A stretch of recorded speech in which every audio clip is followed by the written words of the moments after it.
if she wins, your finances and your country will never recover. You're never going to recover. The radical left person wants to put price controls all over the place, which will end up driving up your prices, not down your prices. Harris has just declared that tackling inflation will be a day one priority for her. It's going to be day one. But day one, really, for Kamala was 3.5 years ago. Where has she been? And why hasn't she done it? Here's the latest. Donald Trump returning to Pennsylvania this weekend as he aims to regain ground in the presidential race. Trump's allies reportedly urging him to emphasize policy issues and hit the Harris campaign on the economy. The latest polling from Real Clear Politics shows Harris holding a 1-point lead ahead of next week's Democratic National Convention. Joining us now, I'm so pleased to say, is Wendy Schiller of the Taubman Center at Brown University. Wendy, great to see you. It's been too long. I want to start with what we've seen out of both proposals. Do we have a sense of what the Trump economic proposal actually looks like? Well, Lisa, I mean, Trump was president of the United States and presided over an economy that was doing well until the COVID pandemic. So in some ways, Trump has less pressure to, sort of really delineate what he will do next, since voters, right now seem to fondly recall the state of the economy under his presidency. The pressure really is on Kamala Harris. And, even though I had heard that she wanted to impose price controls, that was new to me, that other line about where has she been for the last couple of years is going to be effective, because that is a very big concern to consumers right now. And if she's taking the Biden mantle, she has to take inflation with it. Well, she's taking inflation with it, and she's trying to put the blame somewhere else, Wendy. I think that was the whole point of the price controls. It's not us. It's the corporation's fault. She's also going to come out today and talk about housing, $25,000 for first-time home buyers. President Joe Biden also talked about this in his State of the Union.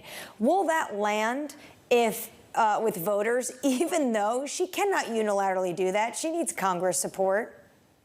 Yeah, Anne Marie, I think that's a pretty out there proposal on the part of the campaign, and I don't think it helps them with independent voters.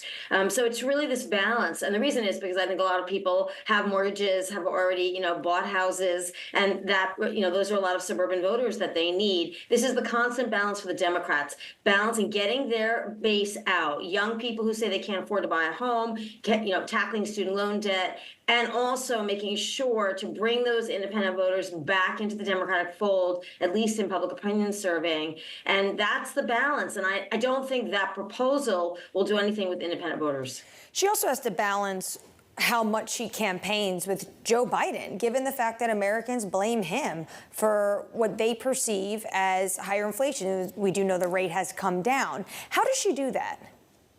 Well, Anne Marie, in 2020, a friend of mine said this is, good grandpa versus bad grandpa, depending on, who you liked and who you didn't like. So I don't see the great liability in, showing up with him once in a while, particularly in places where he's still popular. I think it says I'm respecting Joe Biden to the base that, that still liked Joe Biden. But you're right. I don't think that it should be the most frequent part of her appearances with the campaign. But there is still a slice of the Democratic base that likes Joe Biden and believes in Joe Biden. So I still think it's a plus for them to keep doing it just for a little while longer. And Wendy, so you described just there with Anne Marie, her housing policy is out there. I actually wonder what you think of the nuts and bolts in it and the impact would be to have 3 million new housing units, to try to encourage that through tax incentives, and giving $25,000 to first-time home buyers, about 1.4 million people. If she was able to pass it, I just wonder what you think the economic impact of such a policy would be. Well, unless you find a place to cut, it's going to continue to blow a hole in the deficit. And, as we know, as the deficit grows, our public debt grows. So, this is something she'll have to explain. And independent voters do not want to see a major explosion of the debt or an expansion of the federal government spending. So this is really a problem. How are you going to pay for it?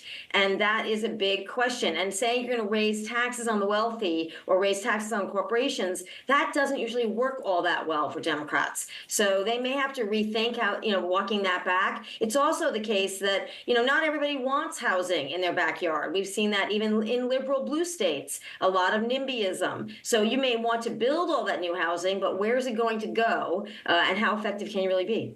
You say the voters might start to get concerned about the deficit. Wendy, for now, the markets are not concerned. Should they become, does this market have the ability to impact fiscal policy? Could rising bond yields make a Harris, a Trump, you name it, administration change their minds in some of the spending plans?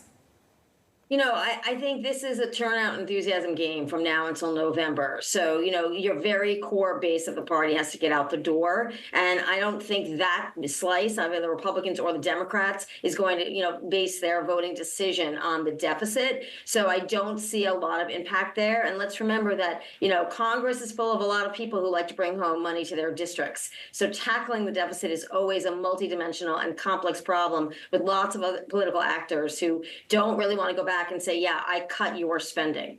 There was a time when one party, traditionally the Republican Party, was thought of as the more business-friendly party. And I'm just wondering, as we're talking about the deficit expanding and some sort of more populist types of policies that are coming out of both parties, I'm wondering, with the economic plans that we're hearing, do you hear one party catering to business more than another? Well, Lisa, as you all well know and talk about all the time, the economy and business is so globally intertwined now, so different from even when Bill Clinton ran in 1992. It's the economy, stupid. That was his big slogan. Now it's a very different ballgame to think about policies that will benefit corporations or benefit workers or consumers because it's so globally interdependent. And so that, to me, is, the problem with being, corporate friendly. Donald Trump wanting to slap lots of tariffs on things may help some industries, but of course hurt other industries that rely on exports. So, and the Democrats, raising taxes on corporations, how do you do that without, producing layoffs? Corporations will say we can't afford it. So I think the complexity of the global economy makes it very difficult for parties to have a uniform or consistent message on this point.